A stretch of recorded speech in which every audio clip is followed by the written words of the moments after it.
Olá, meus irmãos, Deus abençoe sua vida. Que bom que nós estamos nos encontrando aqui para mais uma aula desta formação teológica. Parabéns para você que está permanecendo firme, parabéns para você que está anotando tudo o que você entende como importante e relevante, principalmente os versos bíblicos. Você está parando, você está lendo, você está conferindo na sua Bíblia. Isso é importante, isso faz com que você cresça no conteúdo que nós estamos apresentando. Estamos agora na aula de número 48. O tema é Dentro do Panorama. São os livros históricos e aqui eu destaco o primeiro livro de Samuel. Primeiro livro de Samuel. É um livro que vai descrever os passos iniciais para a unificação de Israel. Se você observar o livro de Josué, o livro de Juízes, Israel está em forma de tribos, estão dispersos. Em momentos há uma unificação, ou parte das tribos estão unificadas por causa de um determinado juiz. Os juízes eles atuavam de forma regional, a gente já falou sobre isso aqui, mas vai chegar um momento que o povo vai clamar e vai pedir a Samuel, o profeta e último juiz, um rei para reinar sobre o povo. E aí Deus vai realizar o desejo deste povo. Então, o livro de Samuel é um livro que ele vai de juiz aos reis. Você vai ver isso, né? De juiz aos reis. Considerando que é um livro só, se você for olhar na Bíblia hebraica, 1 Samuel, 2 Samuel, é um livro só. Eles trazem os textos históricos mais perfeitos de toda a literatura hebraica, de toda a literatura do povo de Israel, composto principalmente por biografias históricas, e essas narrativas de Samuel ela vai ser diferente dos documentos de outras épocas, melhor, das mesmas épocas. Os livros de Samuel, eles marcam a transição do povo de Israel, ou melhor, da teocracia, do governo de Deus, para a monarquia. A teocracia indica o governo de Deus sobre o povo de Israel, mediante homens escolhidos pelo próprio Deus, os juízes, como Moisés, Josué, Gideão, Sansão, Débora, e a gente consegue perceber isso. O próprio Josué foi, né, como eu acabei de citar, isso começa no livro de Êxodo, no quanto do início da conquista da Terra Prometida, e vai se desenrolando ao longo do livro de Juízes. Esses acontecimentos são narrados em 1 e 2 Samuel, que ocorrem aproximadamente de 1105 a 970 anos antes de Cristo. Isso significa que os dois livros de Samuel registram mais de 130 anos de história. Esse período compreende o nascimento do profeta Samuel, passa pelo reinado de Saul e termina com as últimas palavras do rei Davi. Esses detalhes nós vamos aprofundar também da constituição do livro, formação, autoria e outros dados nas aulas de bibliologia que nós teremos no segundo ano desta formação. E aí, por hora, eu quero avançar nessa aula de 1 Samuel, falando sobre o chamado de Samuel. Samuel, Samuel, não é mesmo? Lembra disso? Foi até cantado em canções. 1 Samuel, capítulo 1, verso 27 e 28, está assim. Por esse menino orava eu, e o Senhor atendeu minha petição, que eu lhe tinha feito. Por isso também ao Senhor eu o entreguei, por todos os dias que viver, pois ao Senhor foi pedido. E adorou ali ao Senhor. Samuel era levita, filho de Eucana e Ana. Nasceu em Ramataim Zofim, no território montanhoso de Efraim, naquela cadeia montanhosa central que temos no meio de Israel. Foi o último dos juízes e o primeiro dos profetas depois de Moisés. Uma categoria de servos de Deus que, quanto ao Antigo Testamento, vai prosseguir até Malaquias.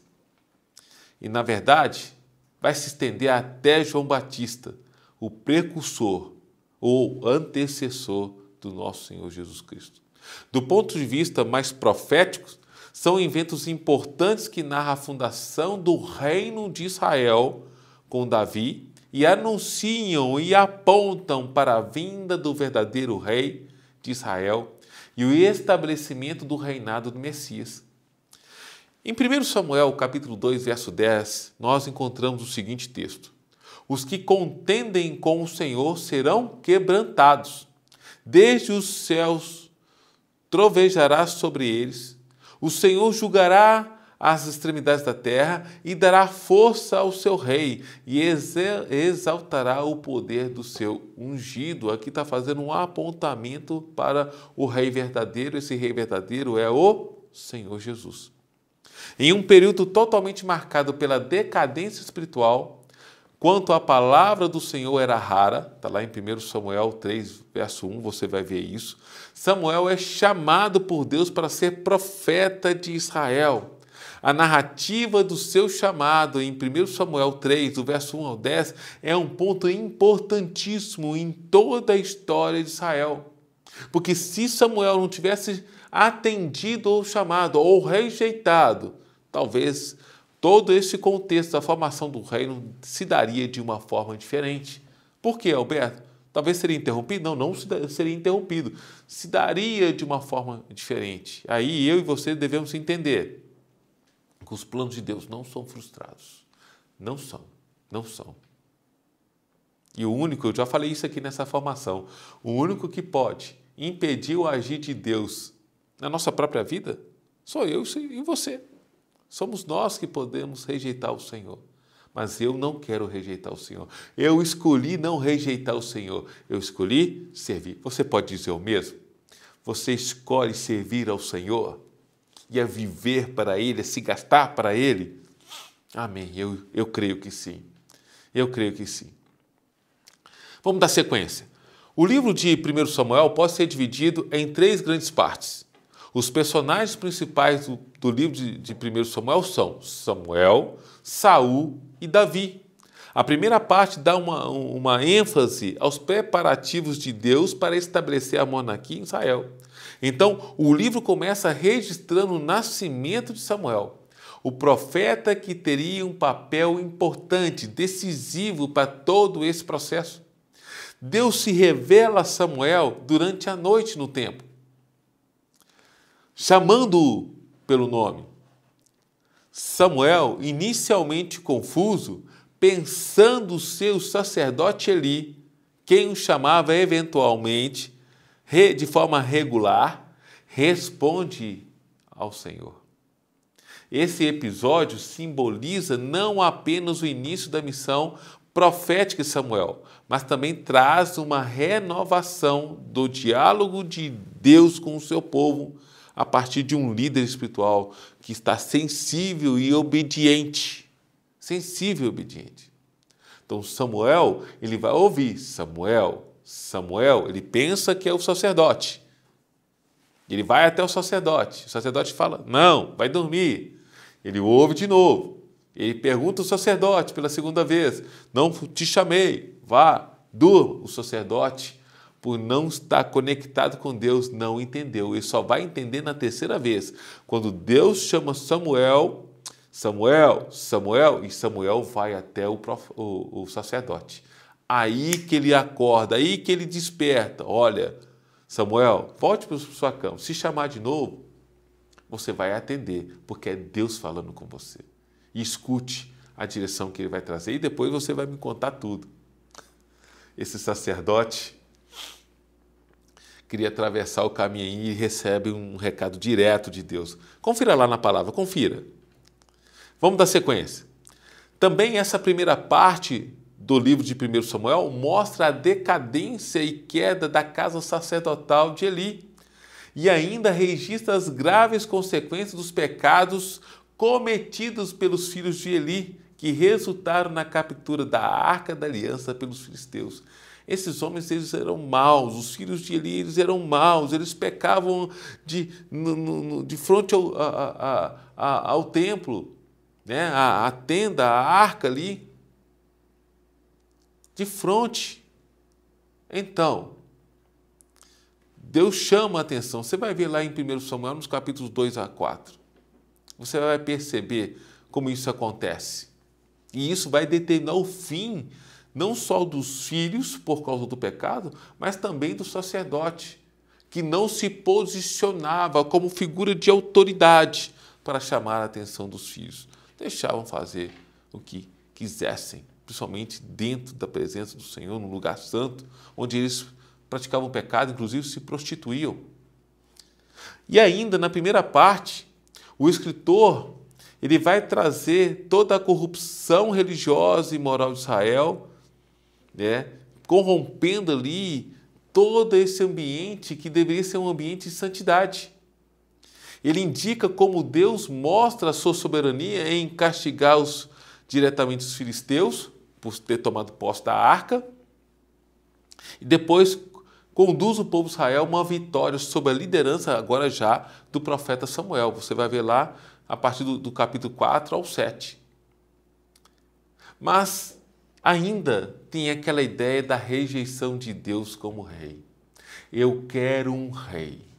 Outra vez, certo dia, eu vi um artigo, um texto sobre essa questão, né, da rejeição de Deus como rei. E aí o título desse artigo dizia assim, o impeachment de Deus. Por quê? Por que o impeachment de Deus? Trazendo por um termo mais moderno dos nossos dias. Porque o povo escolhe um rei humano para governar sobre ele. 1 Samuel 8, verso 20 diz, queremos ser como as outras nações. Olha o pedido do povo, queremos ser como as outras nações, queremos ter um rei para nos governar, para nos dirigir na guerra e lutar em nossas batalhas. Não queremos um senhor, queremos um rei. Misericórdia, né, meus irmãos? A segunda parte do livro de 1 Samuel mostra a ascensão de Saul. Saul, então, ele é escolhido como rei de Israel, mas o seu reinado ele fracassa. Você vai ver isso em 1 Samuel, do 8 ao 15. Capítulo 8 ao 15. É nessa ascensão, né, nessa segunda parte, que o livro de 1 Samuel registra a rejeição de Deus perante o reinado de Saul. Ele rejeita o reinado de Saul. A demanda do povo por um rei humano representa um ponto muito importante na vida e na história de Israel. Ao pedir um rei, Israel expressa a exclusão da liderança teocrática, a liderança de Deus, desejando ser como as outras nações, ou seja, poderia daí derivar para aquilo que as outras nações faziam, o pecado, a desobediência, a idolatria. Esse pedido é interpretado por Deus como uma exclusão não apenas da forma teocrática de governo, mas da sua própria soberania, sua própria autoridade. Você sabe o que o povo queria dizer em outras palavras? Quero ser livre do Senhor. É isso. Misericórdia. Mas era isso. Então, Deus, através ou por meio de Samuel, adverte sobre as consequências de tal escolha, mas concede a vontade do povo. Eu já li isso para vocês na aula de ontem, Deuteronômio 17, versos 14 ao 20. O que diz lá? Deixa eu resumir para você, se você ainda não leu. O rei, lá diz que o rei deve ser israelita e não estrangeiro. O rei não deve ter muitos cavalos ou mulheres. O que você vê nesses reis que surgiram? Tanto em Saul, quanto Davi e principalmente Salomão. Salomão se apaixonou ali por várias mulheres, obviamente, mas pelos cavalos egípcios. A ponto de chamar, né, de comparar a mulher com as éguas de Faraó. O rei não deve acumular muita prata e ouro. O rei deve fazer uma cópia da lei de Deus e lê-la todos os dias. Ele tinha que estar com a lei na ponta da língua, aqui na mente do coração. Ele tinha que falar, ensinar e meditar na lei do Senhor todos os dias. Era uma obrigação do rei. O rei deve obedecer fielmente os mandamentos e a própria lei. O rei deve reinar muitos anos e seus descendentes devem ser reis de Israel por muito tempo. Ou seja, de forma hereditária, uma linhagem. E aí, aqui vale ressaltar que o estabelecimento da monarquia em Israel não era errado, mas, na verdade, era cumprimento de promessas anteriores, que Deus já havia feito lá em Gênesis 49, no verso 10, Números 24, dos versos 7 ao 19, confira. O erro estava na forma como os israelitas desejaram e quiseram impor esta monarquia.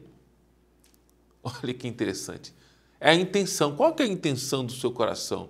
Por que você quer um novo rei? Hein, povo? Eu quero como as outras nações.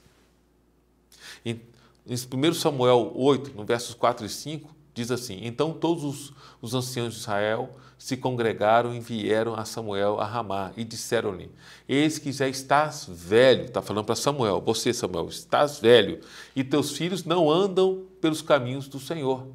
Constitui-nos, pois, agora um rei sobre nós, para que ele nos julgue, como o tem todas as nações.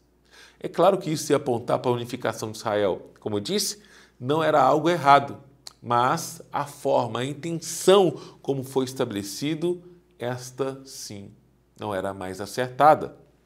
Então, o modelo deles era o modelo dos reis das nações vizinhas, das nações pagãs.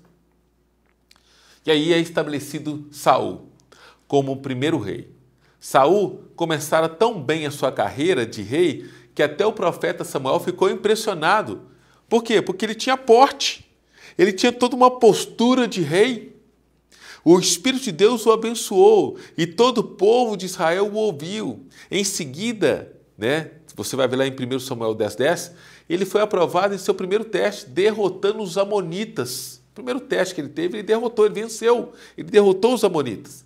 Em uma exibição de poder e autoridade, ele realmente vestiu a capa e colocou a coroa de rei e agiu com autoridade. E isso foi possível por meio da presença do próprio Deus. Ele estava sensível à ação do Espírito de Deus. 1 Samuel 11, verso 6. Mas a debilidade de um caráter não tão forjado em Deus levou Saul à ruína. Por quê? Porque começou a se manifestar ao longo da sua caminhada, ao longo do seu reinado. No segundo ano, olha só, meus irmãos, no segundo ano do seu reinado, em 1 Samuel 13, do verso 8 ao 14, você vai perceber que Saul desobedece às instruções de Samuel para esperar 7 dias antes de oferecer sacrifícios. Mas Saul, ele desobedece essa direção que Samuel, o profeta, passou. E ele oferece sacrifícios na esperança de que esse ato ajudaria Israel em um tempo de tensão, quando eles estavam prestes a combater contra os filisteus. Os filisteus foi a maior pedra no sapato de Saul durante o reinado dele. Mas somente as autoridades devidamente constituídas como sacerdotes tinham o direito de fazer isso. Tinham direito. Mas ele não quis ouvir. Não quis ouvir. Posto isso, meus irmãos, Saul demonstrou possuir um mau caráter, um mau juízo e até uma rebeldia contra a lei. Ele não sabia obedecer. Então, ele ultrapassa a sua autoridade. Sua impaciência e a sua oferta ao sacrifício ali fora do tempo, fora da direção, que foi dada ali por Samuel, leva Deus a excluí-lo, a retirar ele e a sua linhagem como rei em Israel. Como rei em Israel. E isso vai acontecer. Saul começa o seu governo de forma humilde. No entanto, por quê? Porque recebia a orientação de Deus, estava conectado com Deus, mas depois, à medida que o tempo avançava, parece que ele começou a se afastar de Deus, não estava muito mais próximo, não meditava mais, agiu na sua própria força, no seu próprio braço, no seu próprio intelecto, nas suas emoções, cedeu pressão. quando a pressão chegar, quando a circunstância chegar, meu irmão, busque ao Senhor. Busque ao Senhor. Peça a Ele ajuda. Davi agora, Davi como futuro rei. Então, depois de Saul, nós temos o evento de Davi. Na terceira parte de 1 Samuel, registra a queda definitiva de Saul e aí tem a ascensão de Davi como um homem segundo o coração de Deus, para ser rei em Israel. Está lá em 1 Samuel 16, do capítulo 16 até o capítulo 31. Por outro lado, essa última parte, essa última ascensão, mostra o comportamento pecaminoso, inconsequente e até mesmo louco. Você vai ver isso na narrativa de Saul. Por outro lado, também mostra como Deus capacitou, protegeu e conduziu Davi de forma providencial até o reino, até ocupar o trono de Israel. Olha que interessante. Davi já tinha sido ungido e já tinha tido essa direção. E ele poderia, em vários momentos ali, até mesmo tirar a vida de Saul para assumir como rei. Ele não fez, ele aguardou o tempo do Senhor. Isso me ensina algo. O que, Alberto? Aguardar o tempo do Senhor. Existe tempo para todas as coisas. E a gente não pode agir nas emoções, ou por emoção, ou por pressão. Quando você tiver que agir, busca a Deus a direção, o tempo de agir e a direção dele de como agir para resolver cada coisa. Eu creio que vai ser a decisão mais acertada que você vai ter. Então, para finalizar essa aula, chegando ao final de mais uma aula, a escolha de Davi como futuro rei de Israel é bem importante e significativa tanto na teologia quanto na história desta nação. Em 1 Samuel 16, verso 7 ao 13, Deus instrui Samuel a ungir Davi, o mais jovem dos filhos de Jessé, como o próximo rei. Este momento é marcado com a declaração de Deus: o Senhor não vê como vê o homem vê a aparência. Foi o que Samuel viu de Saul, a aparência. Mas o Senhor vê o coração. O Senhor enxerga o meu e o seu coração. Como é que está o seu coração em relação a Deus? Então, essa seleção de Davi, um homem segundo o coração de Deus, simbolizando uma mudança na liderança que busca alinhar as qualidades do rei com os valores divinos. Então, você consegue perceber que Davi foi um homem segundo o coração de Deus. Por quê? Porque ele obedecia a Deus. Mesmo quando ele pecava, ele se aproximava de Deus em arrependimento para pedir perdão. E aí, mais uma vez, toda vez que eu e você pecarmos, nós devemos ter uma única atitude: se é chegar a Deus com o coração arrependido, de forma genuína, e pedir a Ele misericórdia e perdão. Você está pronto a fazer isso? Você está pronto para experimentar isso? Buscar sempre estar próximo de Deus, com um coração humilde? Então, é assim que nós devemos viver a nossa vida. Amanhã estaremos aqui para mais uma aula desta formação teológica. Nós vamos para a aula de 49. Ainda falamos sobre livros históricos. E aí nós vamos iniciar o segundo livro de Samuel. Até amanhã, se Deus permitir. Até mais.